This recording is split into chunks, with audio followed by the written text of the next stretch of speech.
Apparently, I'm famous. How has your content evolved or changed from the time you started? If I'm too honest, it's hurtful. If I'm if I'm lying, it's hurtful. If I'm too direct, it's hurtful. If I'm indirect, it's hurtful. No matter what I say, it is going to offend someone. And I'm someone who doesn't like offending people. I'm so emotionally invested in Instagram. I'm a trendsetter. I'm that bitch. If I like something today, I'm gonna hate something tomorrow and vice versa. Keep watching, girl, because I have talked a lot. Hi Sufi, welcome to Social Ketchup. Hi, Mrinal. I'm so happy to be here with Miss Editor. Hi. Okay, before I jump into your career, I have one. yes, you do. So glad Your to know that. career, you being famous on internet. I want to come to that, and I want to understand who you are off internet as a person. Apparently, I'm famous, but other than that, I'm just a 20-year-old doing whatever I feel like. So, I mean, on the internet, I'm very, very direct, very pointed, but off the internet, I'm very indecisive, very zen. I wake up in the morning and I decide, is today going to be a good day or is today going to be a very horrible day? So, like, as confident and as direct and as well informed as I sound on the internet, I'm the complete opposite offline. Like, oh my god, I'm that bitch. And then offline, every 15 minutes, I'm having a breakdown. Like, why did I say that? I shouldn't have said that. And then, so like, it's very polar opposites, but I guess like yin and yang together make one Sufi happen. Okay, if you have to define your profession, your career in one statement, what would that be? I'm your resident mean person on the internet, and you love it. And even if you don't, you can't ignore it. And I really want to understand that if we are talking about you as an off-internet personality, if I will catch Sufi randomly at home, what will Sufi will be doing? In what mode you will be? I will be on my sofa having like chamomile tea or some weird tea that my friends keep sending me, looking at the flowers that I've arranged in all my vases, and probably watching TV. Do you like putting fresh flowers? I am obsessed with flowers, and I think it is draining my bank account because every time, so like the first time I bought flowers and I put them in my vase, they were the cheapest flowers I could find ever. Then I realized that I love this shit. And so now it's become unhealthy. Because every time I order, the next time I have to one up what I did before. And the one upping is really hurting my bank account. Like, I need to stop. You know, you can. So now I've started convincing other people to send me flowers. Ah, that's a nice thing. But yeah, you would probably find me just watching TV mindlessly and just chilling. If I'm not working, I'm watching TV. Great. I love watching TV. Don't you? Actually, no. Ah! What got you into fashion commentary? Like, and since you started when you were 18 something. Yeah. And I don't know why we are going on age so much, but when you let's go back, you started some 2 years ago. Yeah. How has your content evolved or changed from the time you started? Because what was your definition of fashion commentary then and now? Has it changed a bit? So when I started it, I didn't even know that fashion commentary was a thing. For me, it was just talking mindlessly on the internet. If you scroll down and all those videos still exist and are on my page, they're heinous. They're a crime against the internet. They're so bad. The quality is like 144p. I'm talking absolute garbage.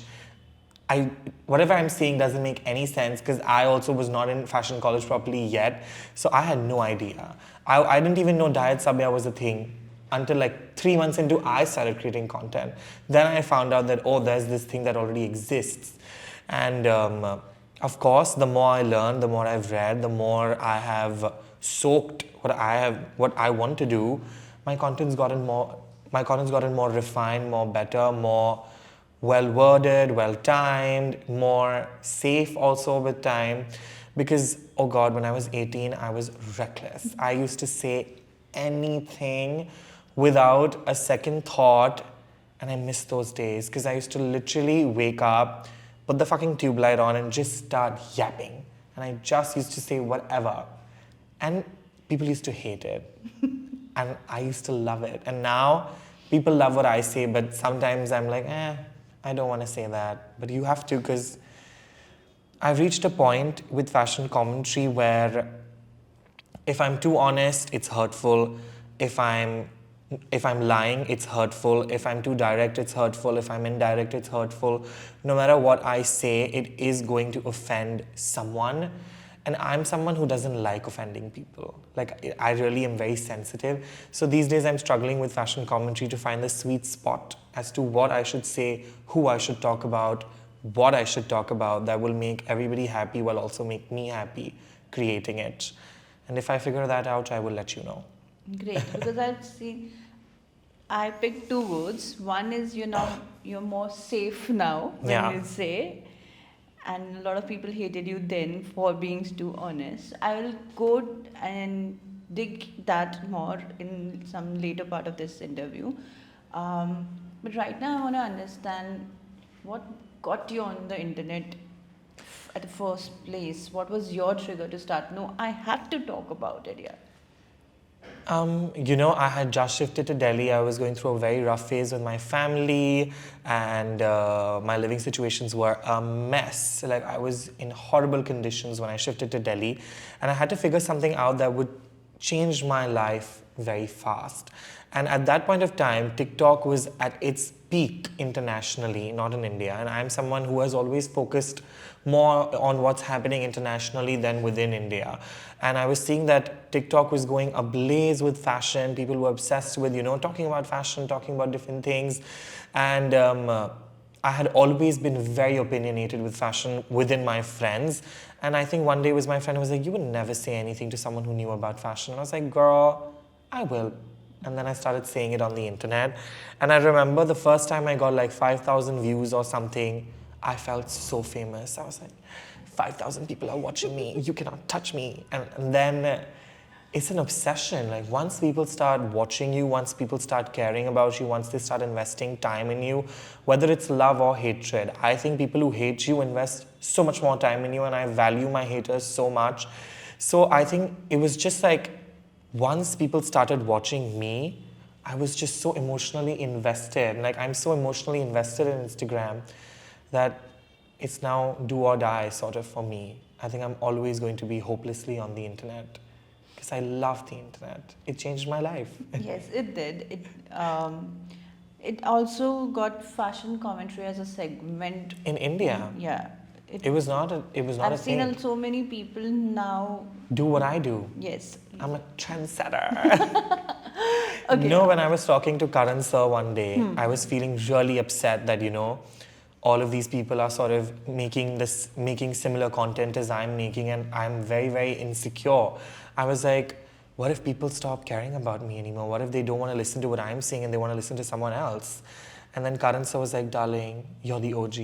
And OGs are irreplaceable. And I was like, thank you so much.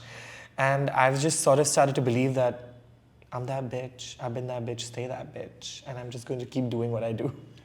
No, so I know where you have to evolve also, but for sure, as you were almost the first person we saw was out there in one segment. One little box. And then there is something is happening In in the the background. and you're doing a commentary on it. So I think you started it for sure, but there's so many people who Who are now involved doing it. And now I love a few of them. is, I think a lot of people have started, even if they were not doing they're not doing as a full-fledged commentary. They are it's like a part of what their they do.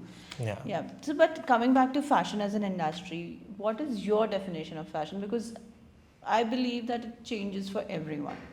See, for me, fashion is not a place, it's a mindset. Like, if you want to work in fashion, you have to believe in fashion.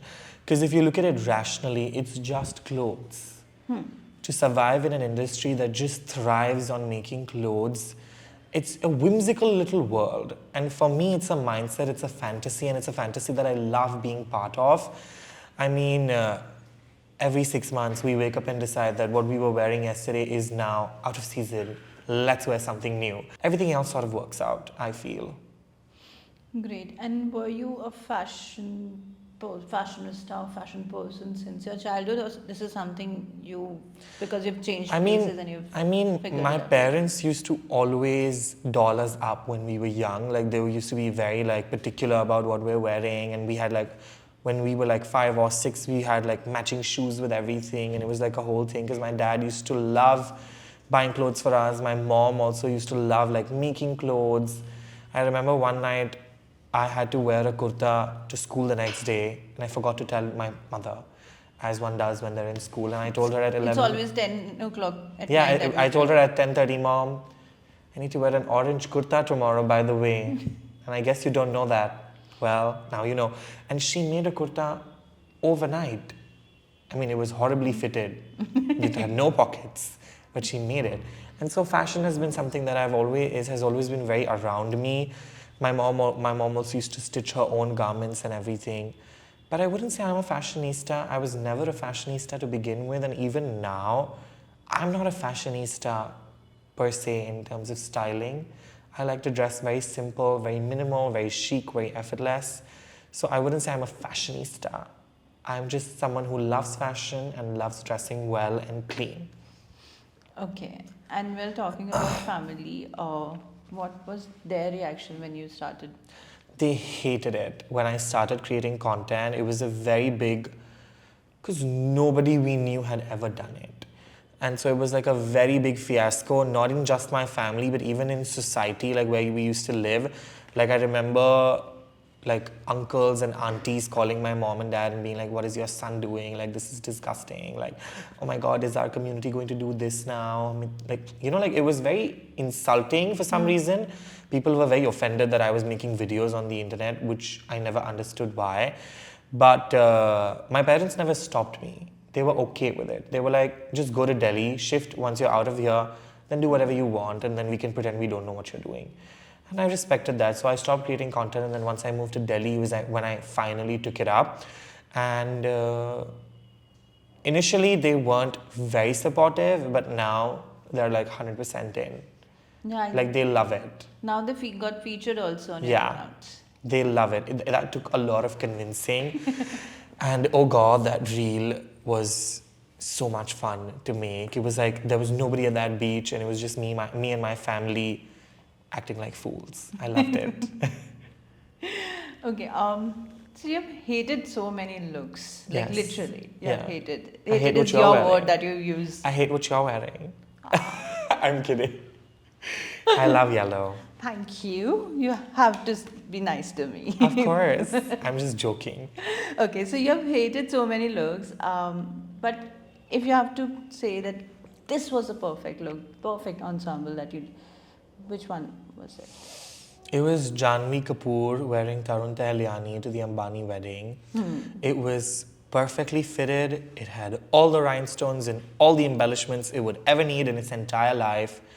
And it was just radiant. That was a perfect look for the perfect event, perfectly worn by the right person. Loved it. Today, think about it. I still think about it regularly, like time to time. I say, that was such a nice dress. Miss Janhvi is your favorite as well. Yeah, I love her.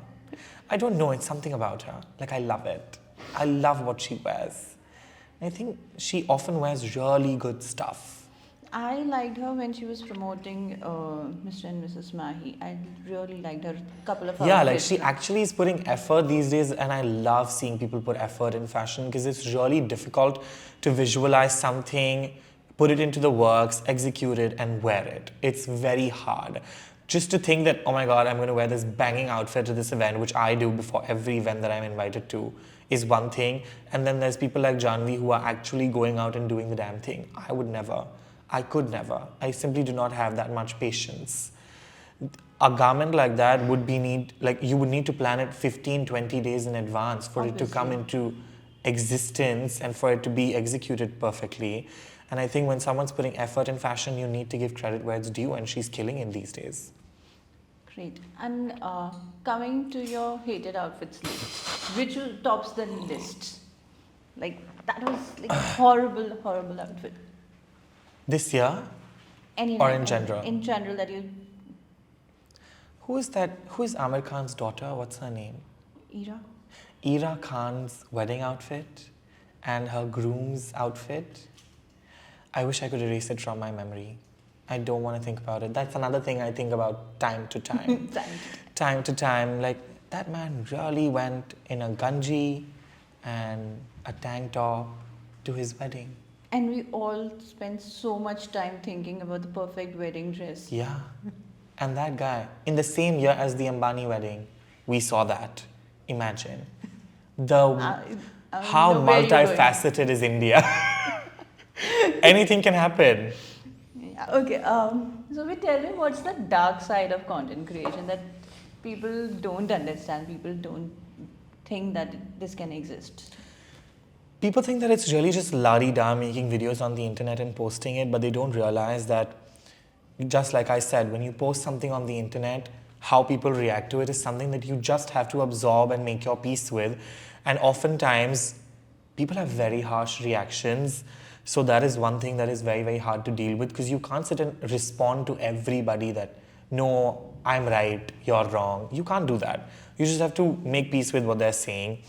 B, the business aspect of content creation is very, very taxing. For example, you could be relevant as hell one day, and then the next day you could suddenly be irrelevant. So there's no stability as such in terms of safety financially. There's no stability in content creation. One day you're in, the next day you're out. Or you could say one thing thoughtlessly and it could be held against you for the rest of your life. So it's very unstable. It's very, peculiar. You never know what's going to change when, even in terms of content. Like, one day the content you're making is really relevant and people are loving that sort of content. But the next month, the content could shift and it could go anywhere. So it's just, I think it's very unstable. It's something that people don't realize. Also, there's a very big misconception that all of us love each other. We don't love each other. Most of us can't stand each other, but we are expected to just act like hum saath saath hain ki ek family, because the content industry loves. All of these people say horrible things about each other behind their backs, which is completely fine, because at the end of the day, we're actually not friends. We all come from very different backgrounds. We hardly know each other, and we're constantly put into situations where we have to coexist. And I think coexisting has always been confused with friendship. For me, that doesn't stand true. For me, coexisting can just be professional. Like, there's a lot of people that maybe I don't enjoy them personally, but I can go and work with them. I think that is one thing that needs to change. We feel the need to be friends with everybody because we are creative people. We're very sensitive by nature. So we feel the urge to be friends with everybody around us. But that's just simply not possible. And I've realized that it's something that mentally taxed me a lot, because I've wanted everybody to like me whenever I've met them. But I've realized that it is not in my control if they like me or not. So now I've just stopped caring. It's not possible that everyone likes you, because you guys are also competing with each other at the same time. I don't think we're competing. In sense of audience mindshare, yeah, you guys are competing in sense, even if there are two fashion content creators, they both are competing for the same audience. No, I think, Mrinal, I disagree, because there's 1.8 billion people in this country. And if we're talking influencers, I think the most followed influencer has 5 million, 6 million, maybe 10 million followers. I think there's enough people in this fucking globe. When I started creating content, my friend told me that हर चीज़ की audience होती है and तुम्हें तुम्हारी audience ढूंढ लेगी. I think with content creation, it's one of the very rare career options where it's not actually a competition. It's about connection. The better you can connect with your audience, the better you're going to do, no matter what content you make. You could be making, there's a lot of people on the internet that make the shittiest content, but they're so connected with their audience that they're thriving. And I think that's great, because at the end of the day, content creation is for the audience. Correct. If the audience loves you, no matter what you're doing, darling, keep doing it. Because that's what matters. Right. And so I don't think it's competition. I think it's about connection. Also because I don't think anybody can compete with me. That's the kind of motivation everyone Yeah, needs. because I'm like, why would they want to compete with me? You know? I don't think I'm a good I'm the perfect competition. bitch. No, I would lose. I would very much lose because I hate competition. I hate competing, I hate conflict. If it's a competition and I know I'm not going to win, I'm probably not going to participate. That's nice. Yeah, I think you should quit in life whenever you can. Just quit. Like, this is so inconvenient. I don't want to do it. And leave. Okay, so this is a very honest question. So you have, with your fashion commentary, you have offended several people, several celebrities in past. And on the contrary, there are several celebrities that I've seen that they've taken it with a pinch of humor. They're commenting, oh, Sufi commented on my look, I've arrived, kind of comments Yeah. as well. How was your experience with everything around it? You know, initially I used to really, really be so invested in every single follow, every single like, every single comment. It used to have such a grave impact on me that, oh my God, this person's following me now, so I have to make sure that I don't offend them. Or this person has commented. I was creating all of these parasocial relationships in my head with people that were engaging with the content. Then I realized that I actually don't know them. And it is not my responsibility to take care of their feelings. And so then I just stopped caring. I'm like, I'm talking about clothes. If you get it, you get it. If you don't, you don't. It is not my job to make you get it. And it is not my job to cater to your sentiments if you take it personally, because it's not meant that way. Of course, when someone reaches out to me and says that, hey, I did not like that you said this, I apologize because I understand that sometimes it's just not that, it's not your day. Maybe you were not having a good day and my video just did it for you. It was the last thing that sent you over into like feeling bad. I don't want to make you feel that way. So I apologize readily, but I've decided that unless someone comes and talks to me about it, it is not my responsibility to think about it. My responsibility is to make good content, and I'm just going to think about that. Okay, and what's that myth that people believe about you and you want people to keep believing? I want people to believe I'm a horrible person. Why? Because I just think it's so funny.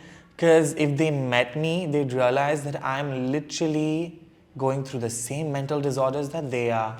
And I'm also suffering from all of the noises in my head that they are. And I feel like when people meet me, they relate to me so much because they realize that I'm also just a 20-year-old chilling, living life.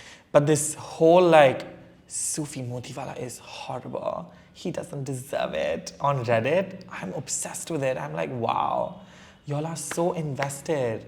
That's Thank working you. for my algo. Thank you. Like, please keep thinking that I'm horrible and please keep hating me because I love it. Okay, so internet has fulfilled so many dreams of so many content creators. Which one of your dream was fulfilled because of? I mean, with content creation, what I received was independence, financial stability. I can buy as many lip glosses as I want now. I can buy whatever bag I want now. It's just given me the liberty to live the way I wanted to live always. And I think that's something that was possible because of content creation. And it's also opened doors for opportunities that I never even knew I wanted to do.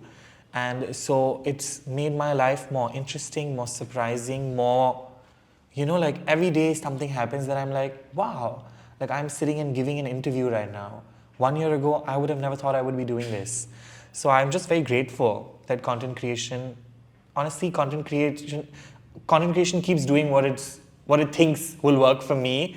And every time I do something, I'm like, oh, I used to think about doing this and I've done it. So it's just changed my life. I think that's the dream. That's nice. And coming to your rating system, because we've seen, how do you define your rating system? Okay, this is when I'm going to say it's 4 or it's 6 or it's 8 or it's 10. I think one thing that has really translated with my audience is the rating system, because after a point they understood that it's not based on actual calculation, it's based on how I feel. Like as soon as you start hearing what I'm saying about that look, it's like if it starts like, oh God, not this and whatever, it's going to be below a 6. And as soon if it says like, I'm obsessed with this, you know it's going to be above a 7. Like after one point, people just started understanding that it's based on how I feel, not based on actual like critical analysis of cutting marks. And I think that's one thing that's really translated, because now my audience and anybody I ever meet talks to me in numbers. Like let's say I'm having dinner. Now my friend, instead of saying, hey, this pasta is really good, or hey, is this pasta really bad, they'll be like, Sufi, that pasta is a 6 out of 10. I think you'll like it. Like like people can now talk to me in these numbers, which I really find fascinating, because it's just based on emotion. I think a 10 out of 10 is an emotion, a 0 out of 10 is an emotion. And these 10 numbers help me express how I feel about a look so easily that I think it's just fantastic. Sophie, have you ever regretted your comment or after rating any outfit and putting it out? Of course, I mean, sometimes I realized this a little later, is that when I'm having a bad day, I become harsher of how I feel about a specific garment or what someone's wearing.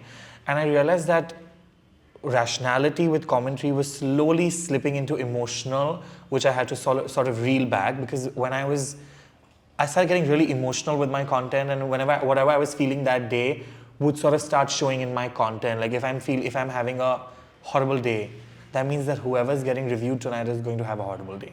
If I'm having a really great day, the video is going to be very la-di-da, very great, very happy.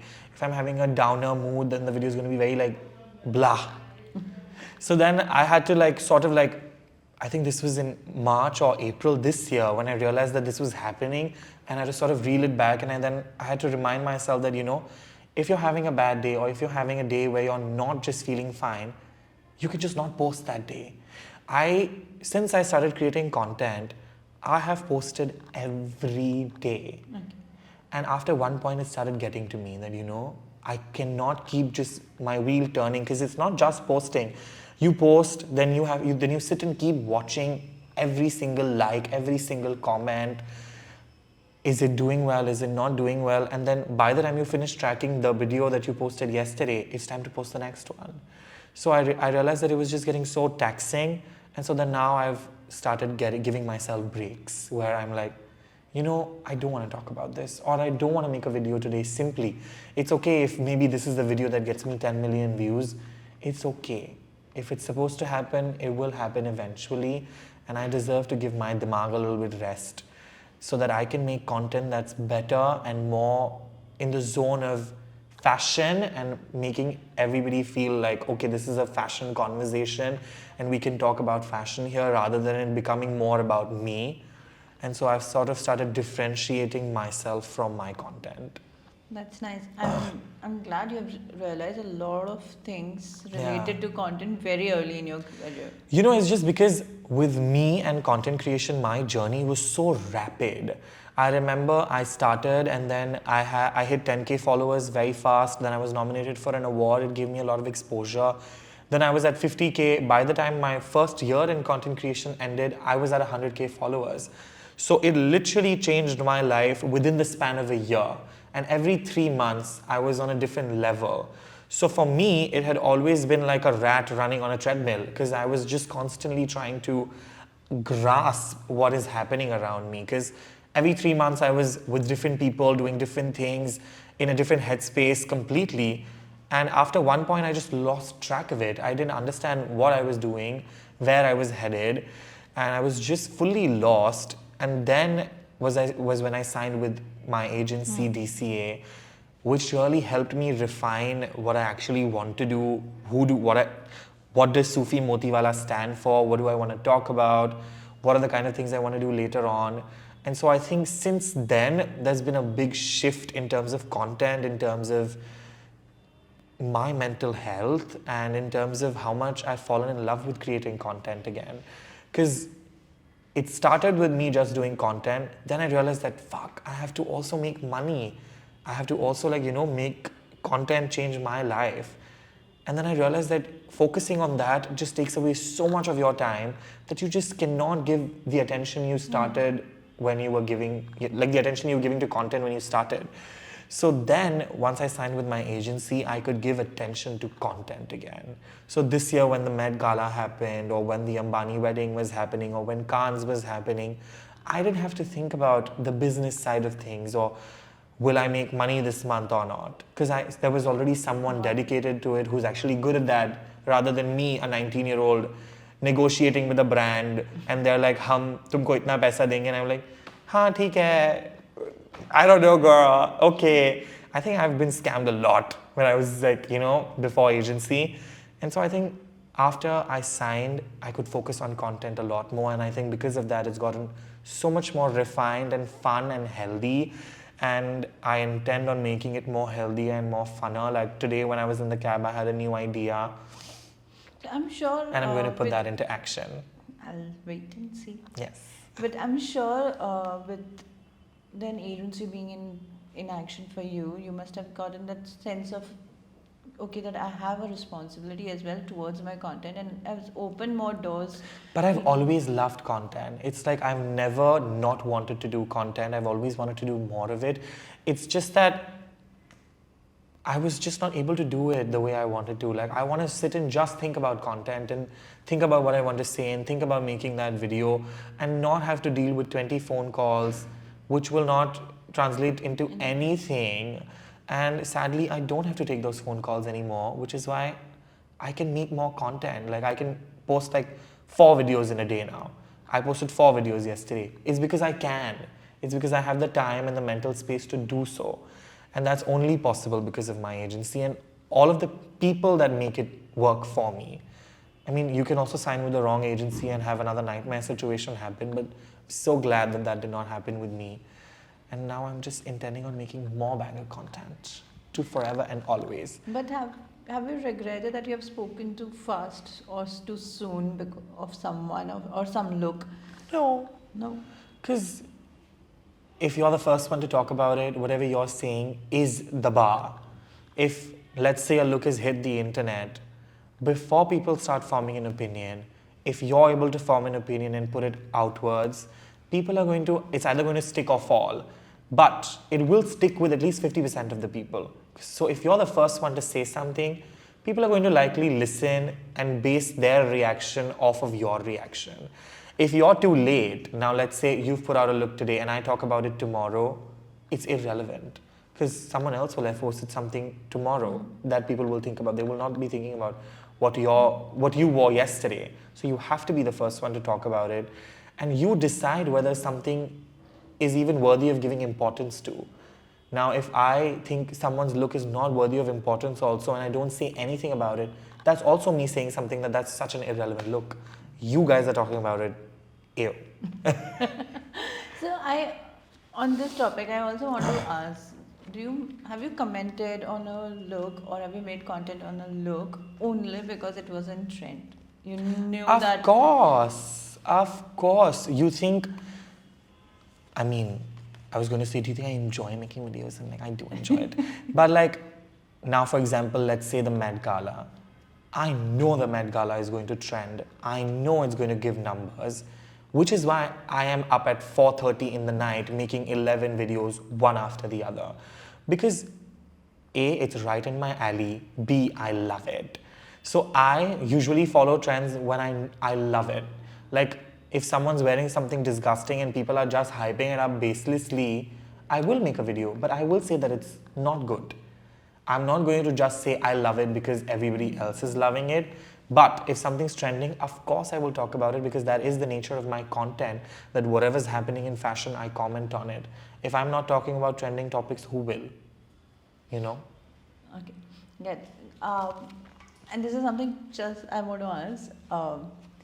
And it is after a lot of inquisitiveness that I have and so many people will have. Do people DM you or PRs DM you to rate their outfits? Have you reached that point that, okay? Of course.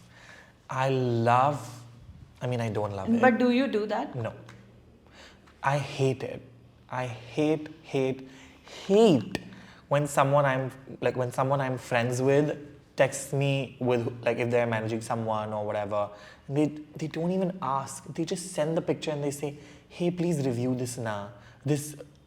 And it's so disrespectful because the artist has asked the PR person to send it, but they don't have the balls to text me themselves. So they're like, hey, please do this now. So and so is really excited to see what you think. If they're really excited, why can't they text me themselves? And if they're really excited to see what I think about their outfits, then tell them to wear something memorable. Or discuss with me before they wear it. Yeah. Like, I'm not a PR activation. I'm also a human being. You can't just be like, hey, wear this. And there's some agencies that don't even bother DMing. I'm just on their media release, like emails, like PR releases, like I'm some media house. This and this has won this and this designer. Wow. Babe, you think I'm really going to base my content off of your email? No. It's not going to happen. But I just don't respond to it. They message me, I don't respond to it. If it's a friend, they know that I'm very annoyed by it. So usually they will just unsend it and it goes back to normal. I don't like it. Don't message me to talk about you. Okay. And we were talking about someone, people who are close to you because of varied reasons. So Janvi was one, but do you have you done this, that okay, you've rated and you've been gone easy on people just because you know them personally? No, so the thing is, I don't know You don't rate people that I know. Yeah. Because your content is not on people, it's on looks. But Yeah. it's like, say, like for example, now I'm friend- friends with you, so now Yeah. I'm going to be a little nicer to you. But that doesn't happen because everybody, anybody I know from the industry, I know them on a professional basis. They know that this is what I do. They know that if I feel a certain way about an outfit, I will say what I feel.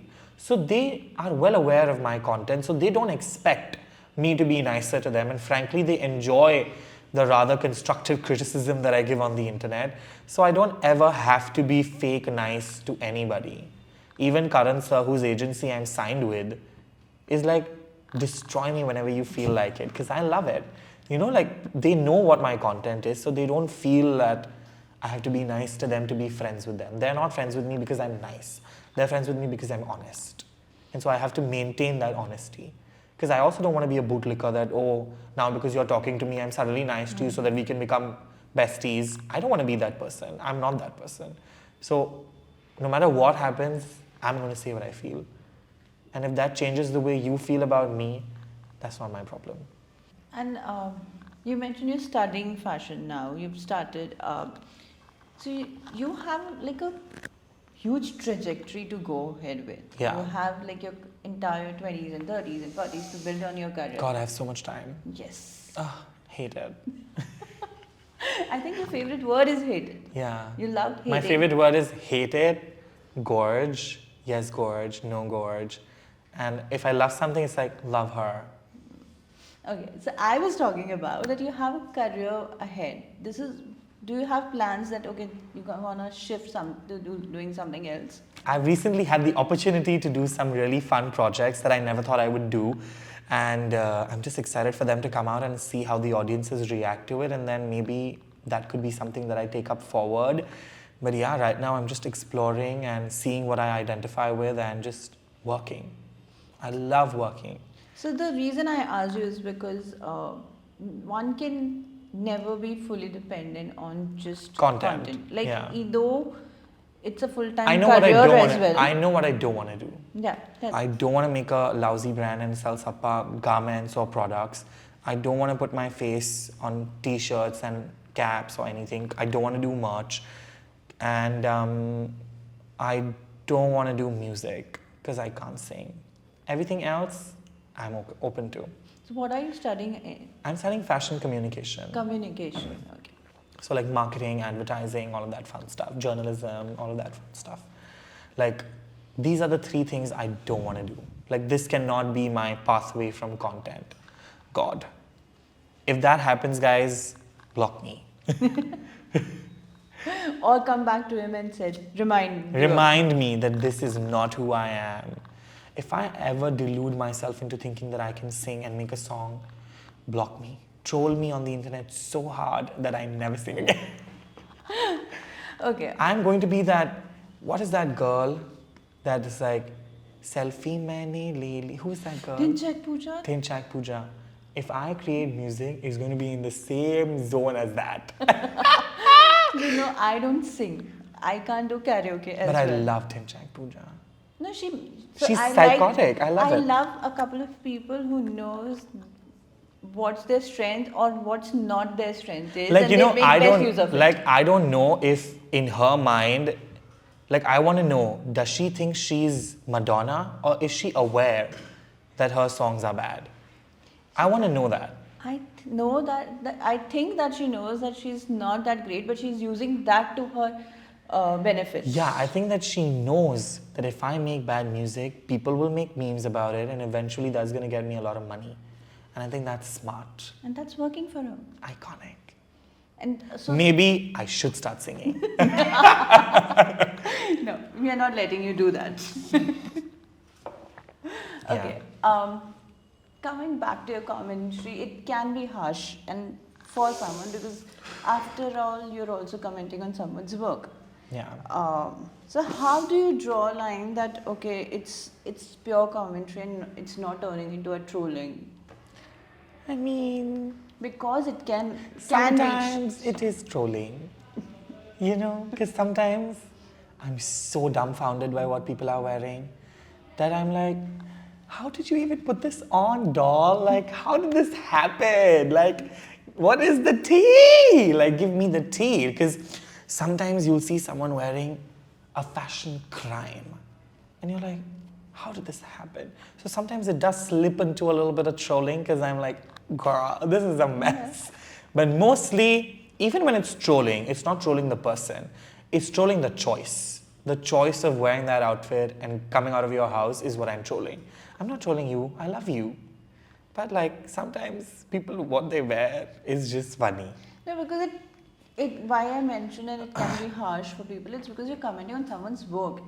Whose work? When you say The designer? stylist Okay. work or a designer's work. So when you say that stylists need to up their game, you've commented on stylist game. Yeah. Like stylist work. So it can become like okay, it's reaching out a little trolling or a bullying kind of thing. No, but I feel like the people that I'm talking about wear 3 clothes in a day, every day. And if I don't like one dress you've worn, you simply cannot be so offended because you will literally wear a different outfit tomorrow. Maybe I love it. So it's something so futile, something so like ephemeral, like so like moment. It's just a moment. It lasts for hardly 60 minutes. And then you move on because someone else has posted something else. So I just feel like even if it's trolling or even if it's commentary, I think stylists should thank me because I talk about their work. Who else is talking about their work? Who else is talking about the designers? And with my content, there's a 50-50 chance that if I like something today, I'm going to hate something tomorrow and vice versa. So you're winning. I'm talking about you. I'm bringing attention to your work. And I'm sure that if I've hated something that you've done, I've also loved something you've done. So you can't hold that against me that I didn't like something you made or something you put on someone. Because in another occasion, at a different event or in a different garment or on a different client, I have appreciated your work as well. So take a chill pill and move on, is what I have to say. Okay, while we're talking about bullying and trolling, internet wasn't easy. Bullying? A lot of people. I'm not bullying anybody. He's just commenting. Yes. Okay. You choose to get bullied. Okay, I know for a fact that internet is not easy on you as well. Yeah, but it's okay. So, don't you feel that okay on bad days that comment or those Reddit threads also takes you down? You know, it's just, I've learned to love my haters. I've recently been really actively trying to love my haters because I've realized that people who love you don't invest that much time in your content or your existence as much as the haters do.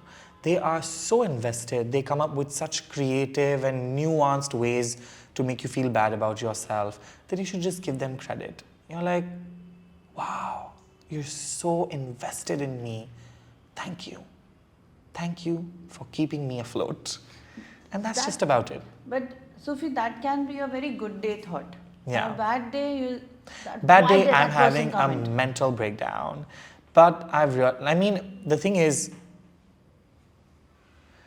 counter trolling, for example, like the the audience being harsh towards me is something that I've faced since I started creating content. Like since day one, people were like, "ये तू क्या बोल रहा है? तू कौन है? तेरे को किसने पूछा?"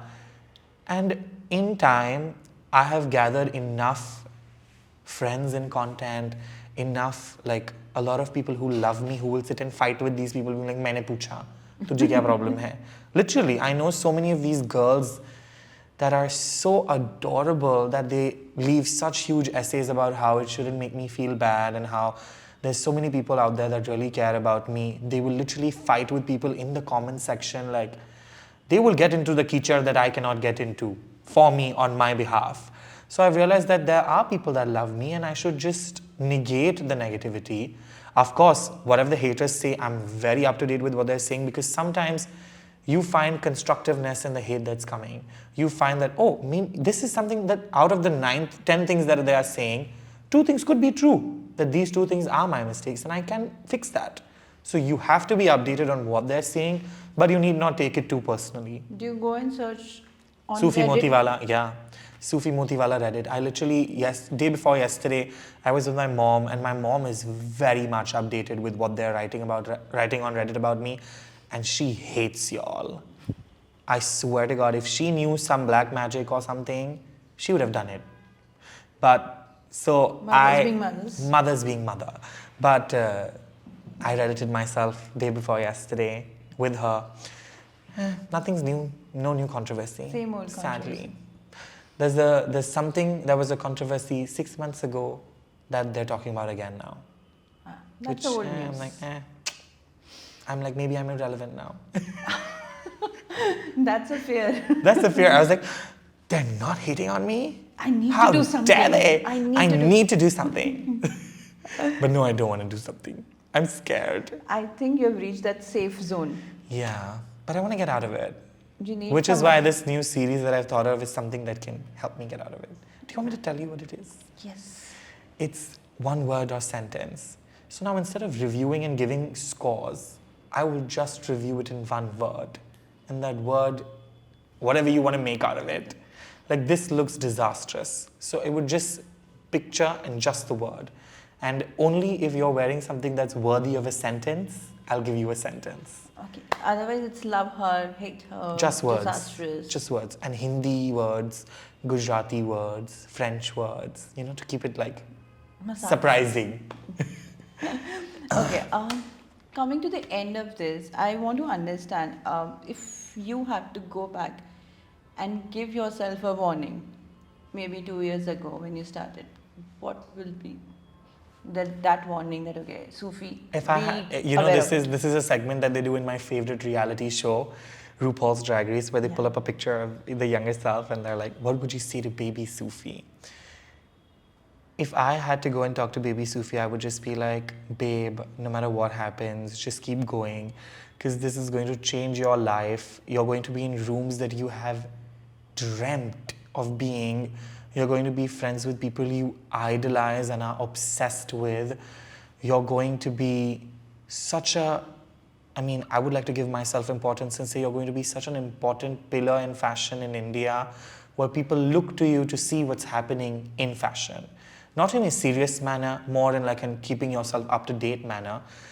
And you're going to be the gossip column you always dreamt of being. So just keep going and just don't take things so personally. I've always had the habit of taking everything so personally, and I would just be like, don't take things so personally. It's not always about you. The world doesn't revolve around you, and you are not the center of attention. As much as you love it, it's not about you. I was waiting for that line. Yeah, as much as you love attention, it's not about you all the time. So yeah, just don't take things so personally. That's all I would say.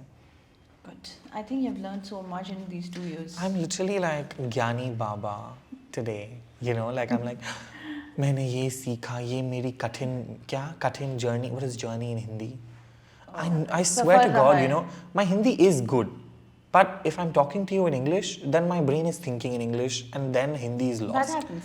But if I'm talking to you in Hindi, I can talk very well. Next one, we'll do it in Hindi. I'll do my crash course. Yes. Hi, this is Sufi Motiwala and you're watching me on Social Ketchup. Keep watching, girl, because I have talked a lot.